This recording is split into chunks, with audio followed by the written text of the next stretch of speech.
Goeiemôre. Goeiemôre en baie welkom. Ek moet eintlik vanoggend vir jou sê Shalom. Dit is daarom 'n woord alhoewel dit in Hebreëus is wat die meeste van ons ken. Dit is nogal, dit is interessant. Dit is hoe die Jode mekaar groet. Hulle sê vir mekaar Shalom.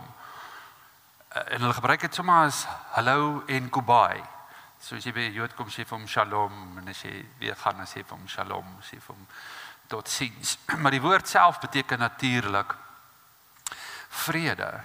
Baie interessant. Dit is die betekenis van die woord Shalom. So as jy iemand groet dan in Hebreëus, jy sê vir hom Shalom, dan sê jy eintlik vir hom vrede.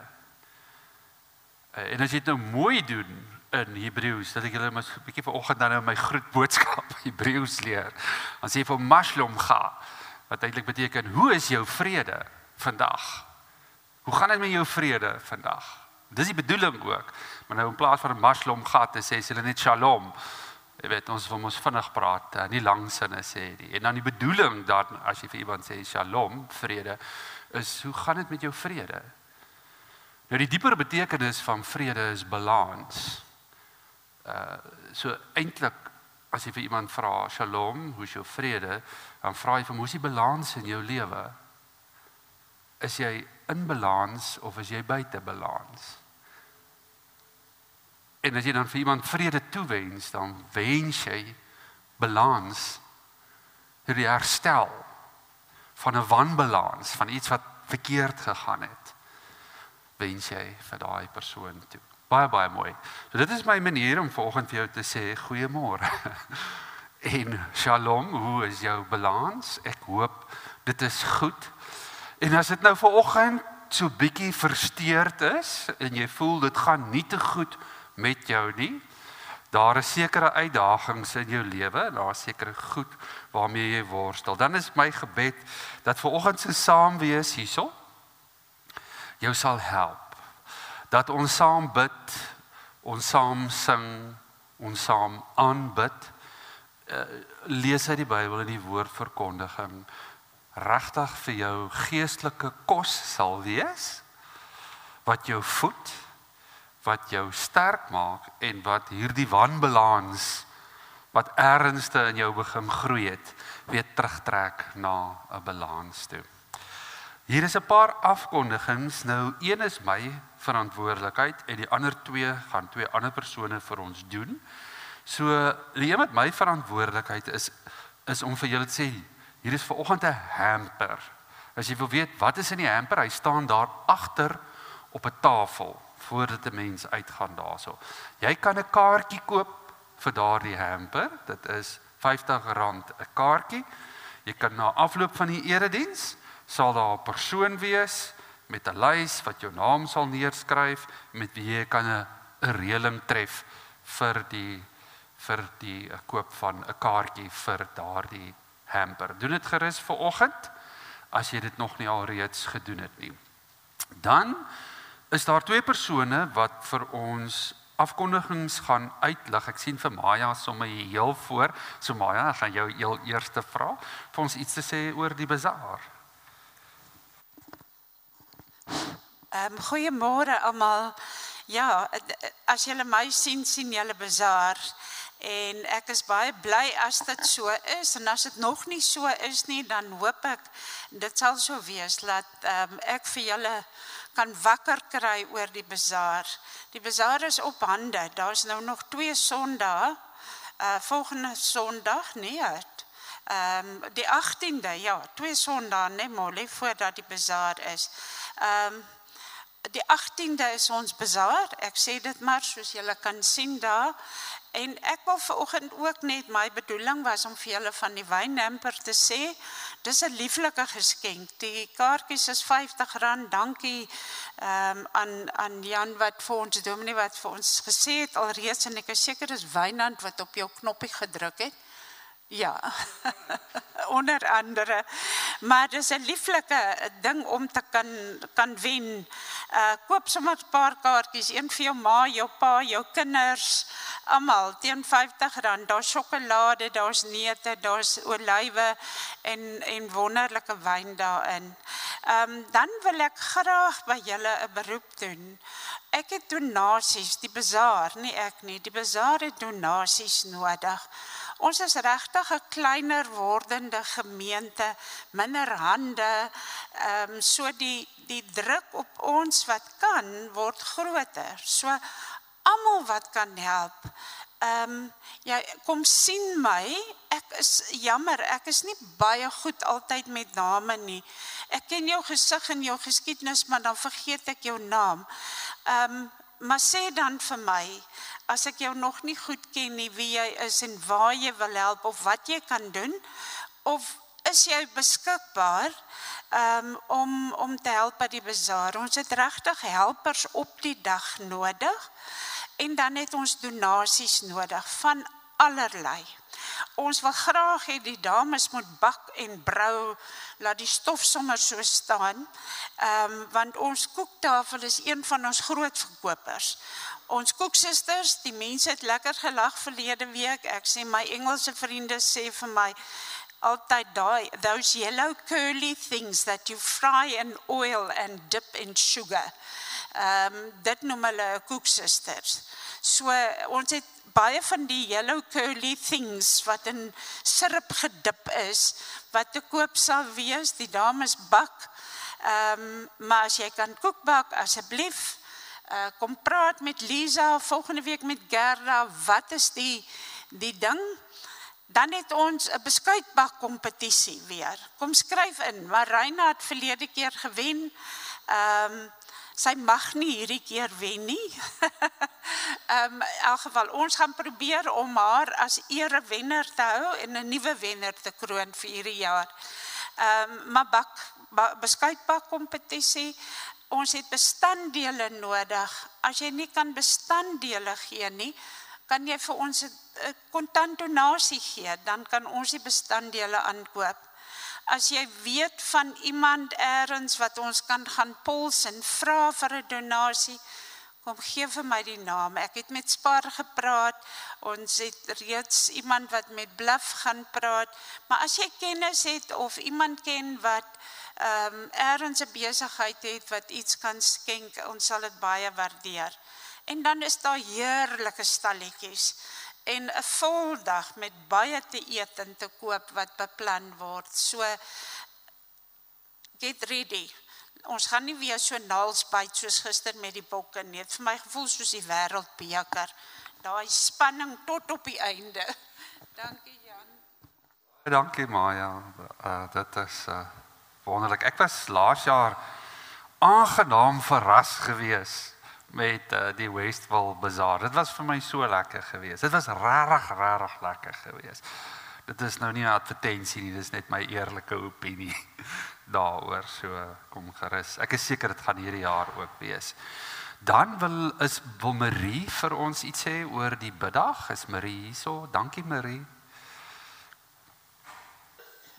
Ja, net reg help, ek nie dat ek wil nie, maar ek het gevra om te sê. Ek is betrokke by bejaardes, ek werk by 'n rusoord, en dit is ons maand van bejaardes hierdie maand. Net herinnering, die 23ste is daar 'n pamper lang dag vir alle bejaardes by die Baptiste Kerk. Dit is op die afkondigings en julle sal dit daar verder sien. Dan bejaardesorg. Almal dink net fisies. Asseblief, dis meer amper sê die belangrikste is emosioneel. Ons vind dat ons by rusoorde, solank die kinders betaal, dan dink hulle het hulle deel gedoen. En hulle staan terug en mammie en papi raak alleen. Verskriklik alleen. En nie net in die rusoorde nie, maar ook tuis. Iemand verloor 'n eggenoot en skielik is daar niemand. Hulle is heeltemal alleen. En dit is wanneer ons asseblief moet instem en net kom help. Kuier bietjie, luister. Dis amper die belangrikste. Niet om daar te wees, dat hulle iemand het om mee te praat. Dan fisies staan ons nie terug nie. Onthou asseblief vloeistowwe. Dis, ek dink my carers by die werk, as ek praat van druk vloeistowwe, dan raak hulle al klaar geïrriteerd met my. Maar ons kom agter mense drink nie wat hulle moet, soos hulle ouer word nie. En dit het 'n fisiese en 'n emosionele uitwerking. Hulle raak deur mekaar as hulle vloeistowwe nie genoeg is nie. En dan op die ouend sit hulle met blaasinfeksies, omdat hulle nie genoeg drink nie. En dit word 'n rollercoaster. Hulle wil nie drink nie, want hulle moet opstaan badkamer toe. En dan hou jy op drink, want net moet ek vandag weer opstaan. So en ongelukkig, dit maak dan die deur mekaar erger. En dit kan veroorsaak dat hulle val. En dan, dokter Loggie weer, dan sit ons met gebreekte heupe. En dit is ongelukkig een van ons algemene beserings vir 'n ouer persoon. Deels omdat hulle bietjie tekort aan kalsium met hulle in hulle liggaam, hulle kry osteoporose en hulle drink nie genoeg nie, hulle drink nie genoeg, eet nie genoeg nie, hulle eet net wat nodig is om hulle honger te stil. So 'n algemene dieet is nodig, genoeg vloeistowwe, gemaklike, goed passende skoene. Verkieslik nie net in stootskoentjies of plakkies nie, want dit is ook verkeerd. 'n Skoen wat agterom vas 'n bandjie het, is altyd baie, baie belangrik. En soos hulle bedleend begin raak, asseblief druk seere voorkoming. Kry behoorlike matras, hierdie eierboks matrassies, en posisieverandering is baie, baie belangrik. Altyd is ons aangesê toe ons begin verpleeg het, smeer met olie. Ons sê nee, moenie wrywing veroorsaak nie, verander posisie. Dit is die heel belangrikste.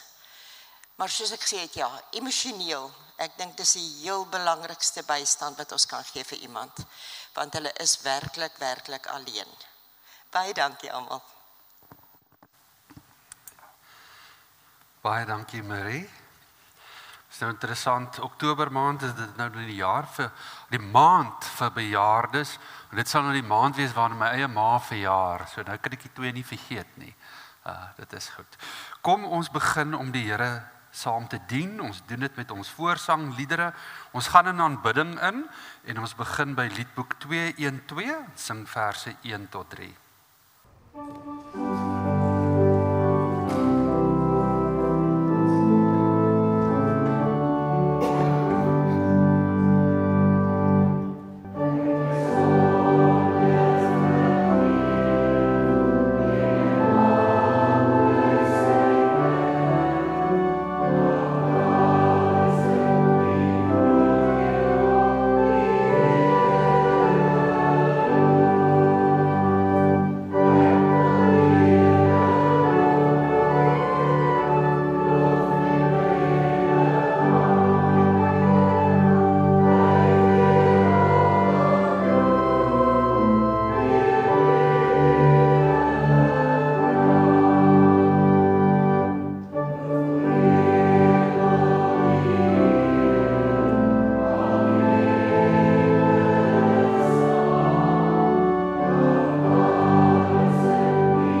kry geleentheid vir 'n stil hartsgebed waarin u self tot die Here bid. Kom ons raak stil.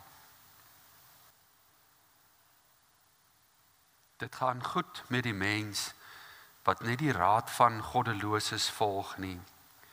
Nie met sondaars omgaan en met ligsinniges saamspan nie, maar wat in die woord van die Here sy vreugde vind, dit dag en nag oordink. So iemand wat dit doen, is soos 'n boom wat by 'n waterstroom geplant is, wat op die regte tyd vrugte dra en waarvan die blare nie verdroog nie. So 'n mens is voorspoedig in alles wat hy aanpak. Geliefdes in die Here Jesus Christus, ek groet u vanoggend in opdrag van die Here, sodat u kan weet, hy is hier teenwoordig. Genade en vrede vir julle van God ons Vader en die Here Jesus Christus deur die werking van die Heilige Gees. Amen. Kom ons sing lekker saam ons loflied. Ons loflied is uit Liedboek Liedboek 175.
Ons skriflesing kom vanoggend uit die Nuwe Testament uit. Dit is 'n brief wat Paulus vir die gemeente van Tessalonika geskryf het. 1 Tessalonisense waar hy ons gaan lees. Baie interessante brief. Dis een van die oudste briewe wat Paulus geskryf het. Een van die eerstes. Die datering is maar altyd moeilik om dit te dateer.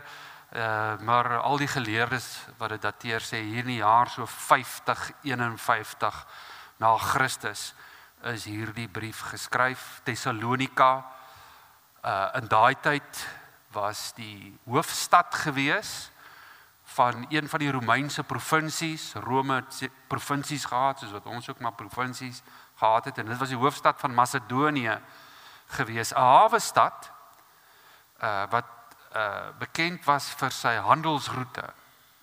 Daar's 'n handelsroete gewees, die Via Egnatia is die handelsroete se naam gewees en dit was 'n roete van oos na wes waar hulle goedere vervoer het, 'n besige stad. So ons gaan lees uit hierdie brief uit wat Paulus vir die gemeente geskryf het, 1 Tessalonisense. Die gedeelte wat ek gaan lees is 1 Tessalonisense 5 16 tot 24. Voordat ons dit lees, kom ons bid ook saam en ons vra die Heilige Gees om saam met ons te wees in die lees van die woord en in die prediking daarvan. Ons hemelse Vader, Here, ons dankie vir vanoggend dat ons kon opstaan, dat ons lewe het. Dankie vir alles wat ons kan geniet. As ons so by mekaar is, Here, is ons opgewonde en sien ons uit daarna om U te ontmoet, om U aangesig te sien. Moet dit nie vir ons verberg nie, Here, maar openbaar U self aan ons. Uit ons eie uit kan ons nie ken nie, al ons U nie ken nie. Al bou ons 'n toring van die aarde af op na die hemel toe, kan ons U nie vind nie. Dit is net as U afkom na ons toe, dat ons U kan sien. Daarom dank ons U vir Jesus Christus, wat homself ontledig het, en tussen ons kom woon het, sodat ons U kan leer ken. Mag ons deur die woord en deur die verkondiging daarvan, deur die werking van die Heilige Gees in ons harte, juis daardie liefde wat ons verstand te bowe gaan, leer ken en omhels. Mag ons dit nie net leer ken en omhels nie, mag dit in ons lewe indrink, sodat dit so deel van onsself word, dat elke deel van ons menslike bestaan, van ons doen en ons late, ons opstaan en gaan slaap, daardeur gevorm en gemaak word. Dit is ons gebed in die heilige naam van Jesus Christus. Amen. Kom ek lees vir ons daardie fokusgedeelte voor. Dit begin so. Wees altyd bly. Bid sonder ophou. Wees in alle omstandighede dankbaar, want dit is God se wil vir julle in Christus Jesus. Moenie die gees blus nie. Moenie profeseë geringskat nie. Maar ondersoek alle dinge, behou die goeie. Vermy elke vorm van boosheid, en mag God self, die God van vrede, julle in elke opsig heilig maak, en mag julle volledig na gees, siel en liggaam vlekkeloos bewaar word, tot ons Here Jesus Christus kom. Hy wat julle roep, is getrou en sal dit doen. Net tot sover ons skriflesing vir vanoggend. Een van die dinge in die lewe wat eintlik vir 'n mens gevaarlik is gevaarlik vir jou siel. Dis gevaarlik vir jou gees. Is 'n klein dingetjie wat ons noem teleurstelling. Om teleurgestel te word deur iets waaraan jy gehoop het. 'n Mens sien dit die beste raak by kinders natuurlik. As jy vir 'n kind iets beloof, en jy sê vir hom, nee, doen nou net so en so, of wees net sis en sis, en dan gaan jy nou dit ontvang. En dan gebeur dit nie. En jy moet vir daardie kind sê, "Ag, ek is nou jammer, ons wou dit gedoen het." Daai teleurstelling wat 'n mens daar so sien, is geweldig. Nou as jy nou al oud geword het, jou hare het nou al uitgeval, en jy's grys, en jy lyk ook nou nie meer so mooi in die spieël nie, soos toe jy jonk was nie, dan het jy nou al 'n paar teleurstellings in jou lewe gehad. Die probleem met hierdie teleurstellings is dat dit jou afdraai aan die binnekant. Dit maak jou pap. Dit maak so dat jy nie meer opgewonde is oor 'n klomp goed in die lewe nie. Jy verloor jou kinderlike opgewondenheid oor eenvoudige goeders.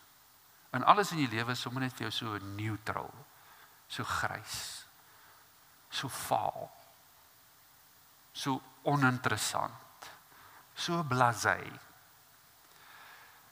Die hartseer is dat dit kan ook in jou geloof gebeur. Dit kan ook in jou verhouding met God gebeur. Dat 'n mens bepaalde verwagtinge gehad het, goed waarop jy gehoop het, wat nie gebeur het nie. En nou voel jy so 'n bietjie soos flat coke. Die borrel is uit. En dit is af. Dit is presies wat hierdie gemeente in Thessalonika beleef het. 'n jong gemeentetjie. Paulus en Silas gaan soontoe tydens sy tweede sendingsreis, stig die gemeente. 'n Gemengde gemeente, daar's Jode, daar's Grieke, daar's heidene, en 'n aan die brand gemeente vir die Here Jesus Christus. Soveel so dat dit ontwrig eintlik alles in daardie dorpie. Die mense koop nie meer afgode beeltjies nie. Jy weet, dit was 'n, as die Engelsman sê, 'n lucrative business in daardie tyd gewees. Hulle koop nie meer offers om na al die ander gode se tempels toe te vat nie. So die ouens, dit breek so 'n bietjie die handel, en die ouens wat met geld maak uit hierdie goederes uit, hulle raak bekommerd. Die Christene vat ons customers weg. Hulle koop nie meer beeltjies en goederes om te aanbid nie.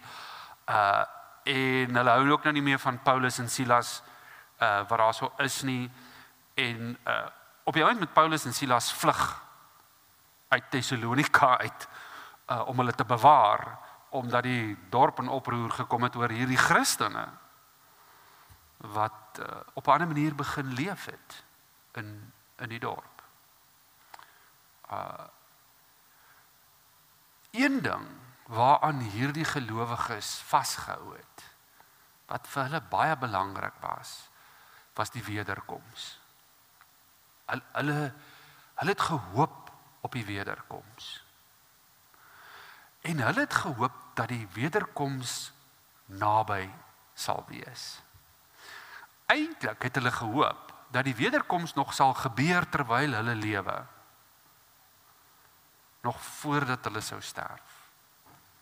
Dit was hulle verwagting gewees. En toe gebeur dit nie. Toe is die wederkoms nie daar nie. En van die gelowiges begin te sterf en gaan dood. En die wat bly lewe sê toe, maar ons is nou so opgewonde gewees oor die wederkoms van Jesus Christus en die feit dat hy weer gaan kom, en nou gebeur dit nie.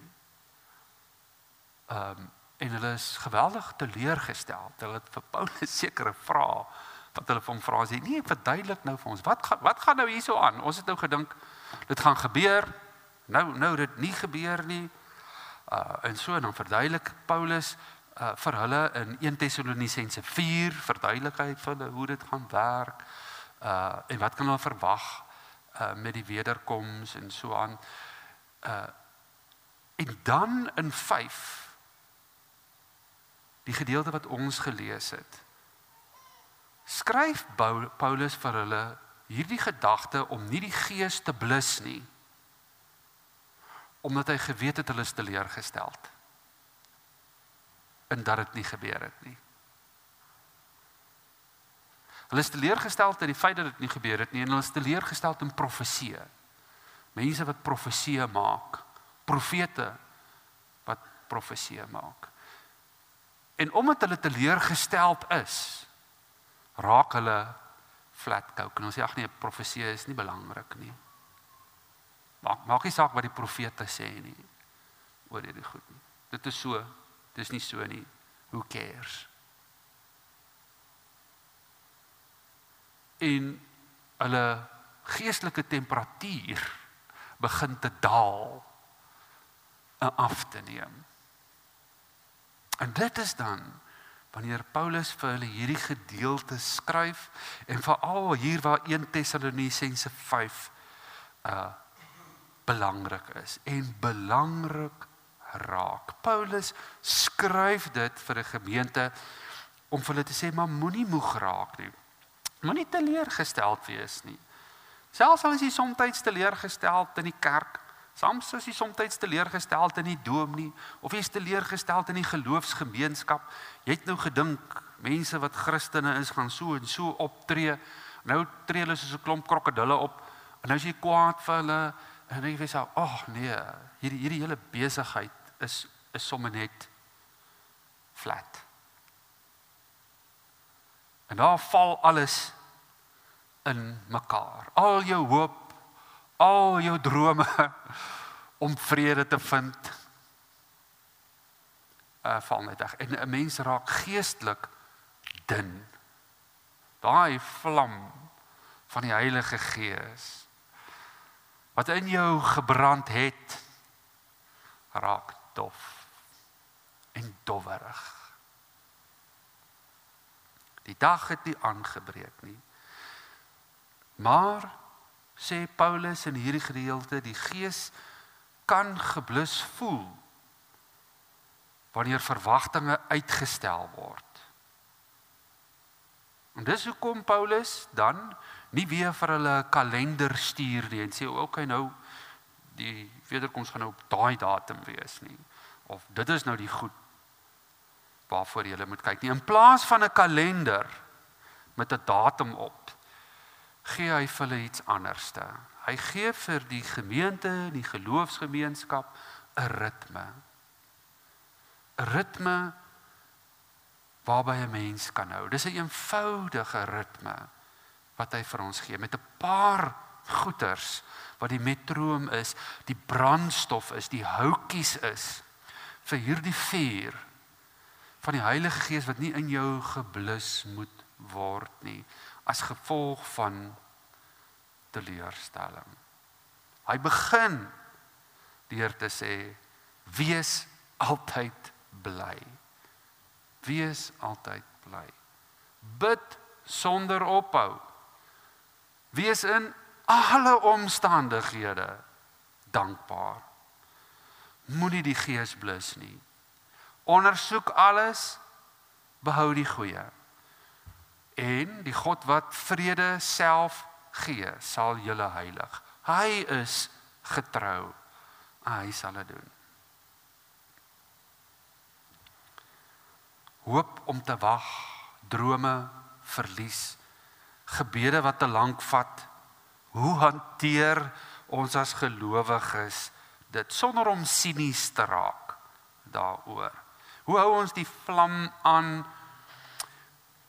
Ons hou dit aan met hierdie klein heilige praktyke wat Paulus voorstel. En hoe vertrou ons God van vrede, selfs wanneer ons nie die einde van die storie sien nie.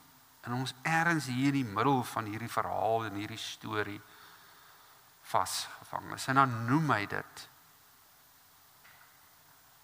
Ek dink die eerste ding wat 'n mens moet doen, in elk geval, is om eerlik te wees. Eerlik te wees as jy teleurgesteld is in iets.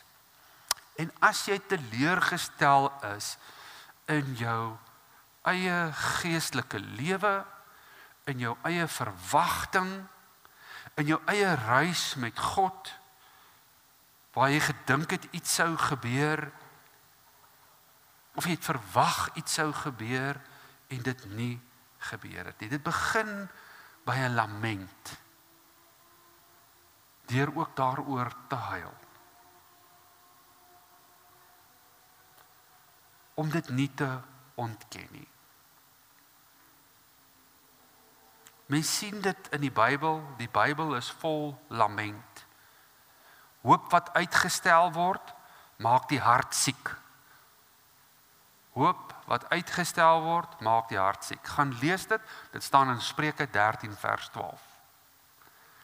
Spreuke wat die wyse oue sê, as jou hoop uitgestel word, en jy moet bly wag, en jy bly wag, dan gaan jou hart siek raak daarvan. Psalm 13, bid tot die Here, hoe lank nog, Here? Jesus self ween by Lazarus se graf, al weet hy gaan opgewek word. Geloof skakel nie ons emosies af nie. Dit is nie 'n skakelaar wat sê, maar jy kan nie hartseer voel nie, jy mag nie teleurgesteld voel nie, jy kan nie dit doen nie. Jy hoef nie jou teleurstelling te verberg om 'n goeie Christen of 'n goeie gelowige te wees nie. Nee, in steede daarvan bring jy dit na God toe, soos hierdie gemeente in Tessalonisense ook gedoen het. Hulle het vra daaroor gevra. Paulus het hulle gehelp om dit te verstaan.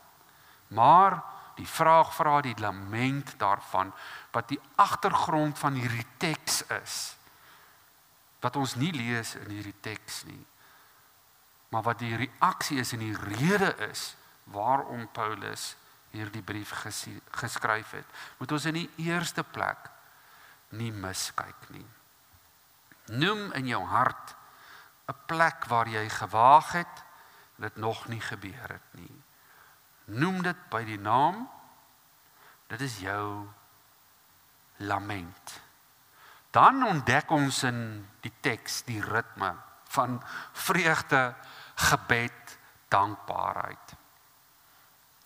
Dit is nie om 'n ligte vernislaagie oor jou pyn te verf en om dit te verdoof op 'n manier nie.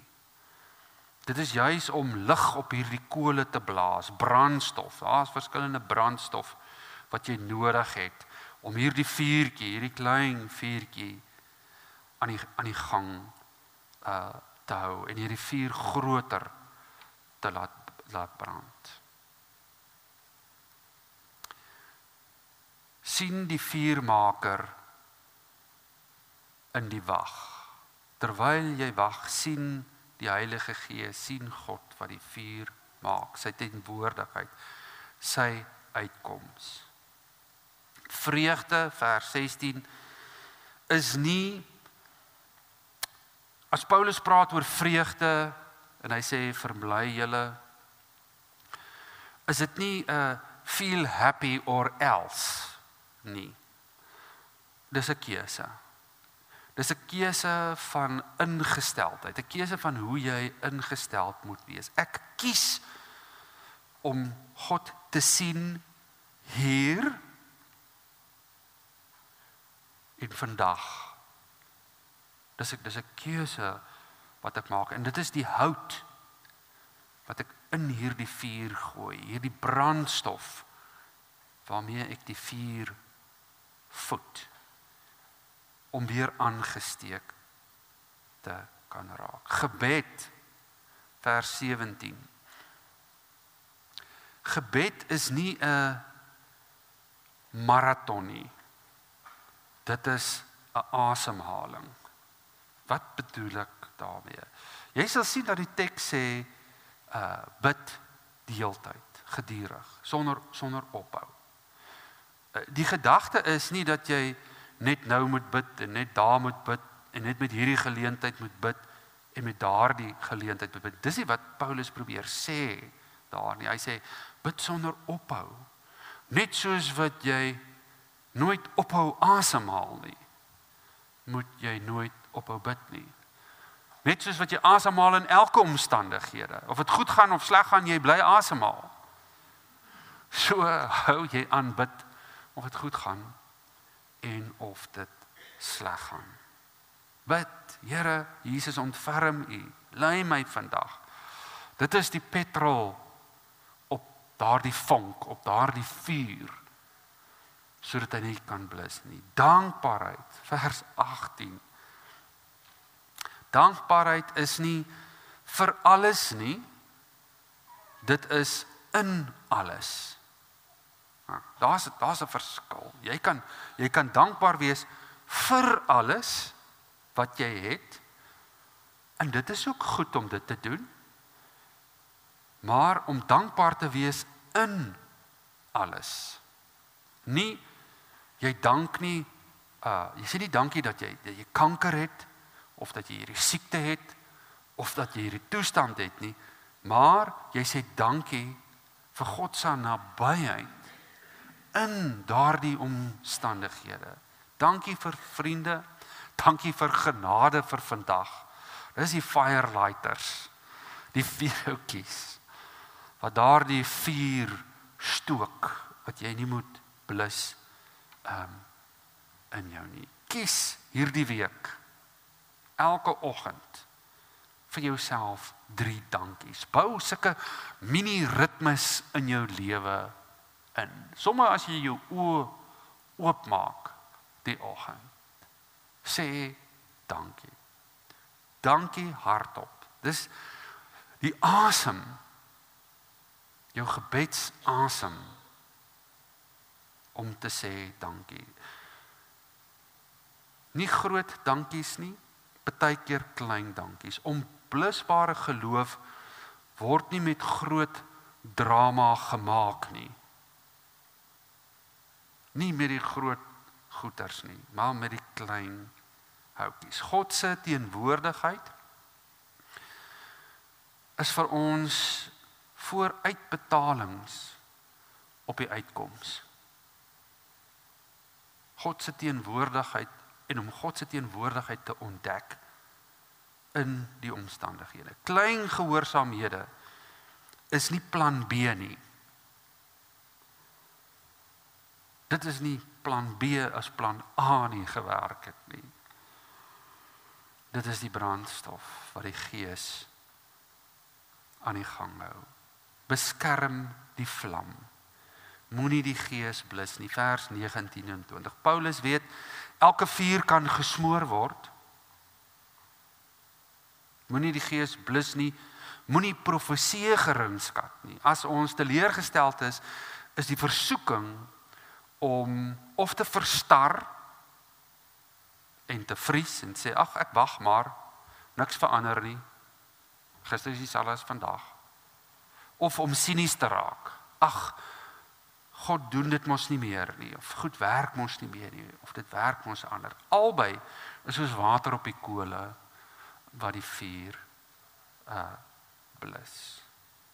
Hoe skerm ons? Hoe pas ons daardie vlammetjie op? Deur hierdie geloofspraktyke, openheid, sonder goedgelowigheid. Ons is leerbaar en ons toets. Dit is baie interessant. Paulus sê hierso, beproef alles, behou die goeie en so aan. Ek het altyd gedink dat daardie teks is veronderstel om gefokus te wees op die goeie goeders. Maar in my wandel en in die lewe het ek ontdek, mense gebruik dit wanneer hulle goeie goed wil doen, nie wanneer hulle verkeerde goeders wil doen. Dus dit is interessant, het jy al agtergekom? As jy nou ooit gesien het hoe mense 'n teks in die Bybel kan verdraai om verkeerde goeders te doen, dan is dit hierdie teks. Jy weet, ek sê een keer vir iemand, ag, ek kan nie eers die scenario onthou nie. Ek sê, jy moet jou ook nou nie kapabel drink nie. Maar sê, nee, wat die Bybel sê, beproef alles en behou die goeie. Ja, ek dink nie dis wat die Bybel bedoel het, toe hy dit gesê het nie. Dit is nou jou dit het 'n verskoning geraak om die verkeerde goed te doen. Kan jy dit glo? Praat van die Bybel te verdraai en tekste te verdraai. Gaan toets dit maar. As jy nou vir iemand so 'n bietjie prekerig wil wees, jy moet nie dit doen. Jy sê nee, die Bybel sê. Die Bybel sê. Dis vir alle begin, hè. Die Bybel sê beproef alle dinge. So ek gaan nou hierdie ding beproef. Maar jy weet voor jou heilige siel, dit is verkeerd. Jy sommer net moedswillig en spiteful en jy soek 'n verskoning om te kan doen. En nou gebruik jy nog die Bybel om jou te legitimeer ook. Om agter jou te staan, om vir jou te sê, nee, is okay, gaan doen nou maar daai ding wat jy moet doen. Ironies. Dis wat mense doen, dis wat ons doen. Dis nie die bedoeling van die teks nie, glad nie. Die bedoeling van die teks is vir my die goed wat sleg is. Beproef alle dinge, beteken deurdink alle dinge. Gaan dink daaroor. Is dit die moeite werd? Hoe beproef jy alle dinge? Wat is die bedoeling daarvan as jy goeie moet beproef? Die heel eerste ding is, hoe jy dit kan beproef is, sê die Bybel iets hieroor. Hoe toets ek of die ding reg of verkeerd is? Ek gaan lees dit in die skrif. Ek gaan kyk wat sê die Bybel van die goeters. Dan het ek dit mos nou getoets en geproef. En as die woord van die Here vir my sê dit is verkeerd, dan sê Paulus, en vir my dit wat kwaad is, dan vermy ek dit. Juis, dan sê ek nou juis, ek gaan dit nie doen nie. Behou die goeie, omhels dit. Vermy selfs die vorm van kwaad. Dit is wat dit sê, vermy elke vorm van kwaad. Dis die tweede gedeelte van daai teks wat die ouens so buig. Vermy dit. Daardie kindergroepietjie. Daardie siniese humor. Die doom scrolling wat ons doen. Nou as jy nou nie weet wat is doom scrolling nie. Dis as jy daar so sit soos 'n zombie op jou selfoon en jy scroll die een Facebook social ding na die ander een en naderhand het 'n uur verbygegaan en jy scroll nog steeds en jy kyk nog steeds nou, wat het hierdie ene nou gesê? Ons noem dit doom scrolling. Jy kom nie daar uit nie. Vermy die goed wat jou hoop steel. Die klein moralistiese speletjies wat ons speel met mekaar. Dit is so interessant. Vermy dit. Doen eerder dit wat goed is, want daai goed kan ek jou waarborg. Kan ek nou vir jou sê, sal die vuur in jou blus. En dit gaan die gees in jou blus. Selfs binne 'n geloofsgemeenskap. Maak vir jou 'n lysie. Skryf vir jou die goed neer wat die gees in jou blus. Skryf dit neer. Gaan huil by die Here daarby. Wees eerlik met jouself, wees eerlik met God. Praat met hom. Hy wil juis weet wat gaan in jou hart aan. Hy weet wat in jou hart aangaan. Maar dit is goed vir jou om met hom te praat oor die goed wat in jou eie hart aangaan. En dan op die ou end van die dag sluit die teks af en die teks sê maar al hierdie goed sal God doen. Die God van vrede. Hy is eintlik die heiligmaker. Hy is die heiligmaker wat jou sal heilig maak en wat jou sal bewaar vlekkeloos siel, liggaam en gees. Hy sal dit doen. Hy wat julle roep is getrou, hy doen dit. Hy is die anker. Hy is soos die oggendson wat opkom. Ons wag, God werk. Onblusbare geloof is nie dat ek myself aan die brand hou nie. Onblusbare geloof is dat God sy vuur in my bewaar. Selfs al flikker hy soms sag. Amen. Kom ons bid saam. God van vrede, dankie vir u naby wees as ons moet wag. Wag vir goed wat ons baie keer teleurstel as dit nie gebeur nie. Here, dankie vir u woord wat ons lei, wat vir ons 'n ander ritme leer, wat vir ons 'n ander ritme gee vir vandag. Vir môre iets wat ons kan implementeer wat prakties is. Om te bly bid in alle omstandighede. Om dankbaar te wees. Om die goeie te soek en die wat sleg is te vermy. Here, dis ons gebed dat U ons sal bewaar teen die bose wat wil hê ons moet teleurgesteld wees. Teleurgesteld wees in geloof, teleurgesteld wees in die kerk, teleurgesteld wees in 'n klomp goeters dat hulle kan gebruik as water op hierdie vuur, op hierdie gees, op U Heilige Gees wat U vir ons gegee het. Bewaar ons daarvan.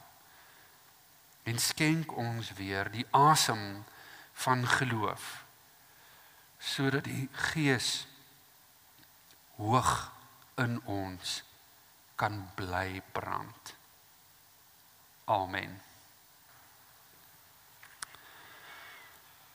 Sommer so vir interessantheid, vir al die teoloë tussen ons en al die dominees, dominee Gerard, al hierdie werkwoorde in hierdie Tessalonisense teks is in die imperatiewe vorm geskryf, dis in die aktiewe vorm, daardie eerste deel, dit is opdragte, dis maar al wat dit beteken, en dit is, soos ons sê in die Engels, in die continuous tense. Jy weet, hou aan om bly te wees, hou aan om dit te doen. Ek weet my kollegas sal dit waardeer so, terwille van julle net sommer so 'n kant aantekening. Awesome. Dis tyd vir ons slotlied. Kom ons staan en dan sing ons slotlied wat kom uit die liedboek uit, lied 284 verse 1 tot 3.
Dis nogal 'n gevaarlike ding om te sing, nê? Om te sing, om te sterf in jouself en om ander bo jouself te sien. Ontvang dan ook vanoggend die seën van die Here. Die Here sal julle seën en die Here sal julle beskerm. So sê hy in sy woord. Die Here sal tot julle redding verskyn en julle genadig wees. So wys hy dit vir jou aan die kruis. Die Here sal julle gebede verhoor en aan julle vrede gee. Daarom het jy die Heilige Gees ontvang. Ontvang hierdie wonderlike seën in die naam van die Vader, Seun en Heilige Gees. Amen.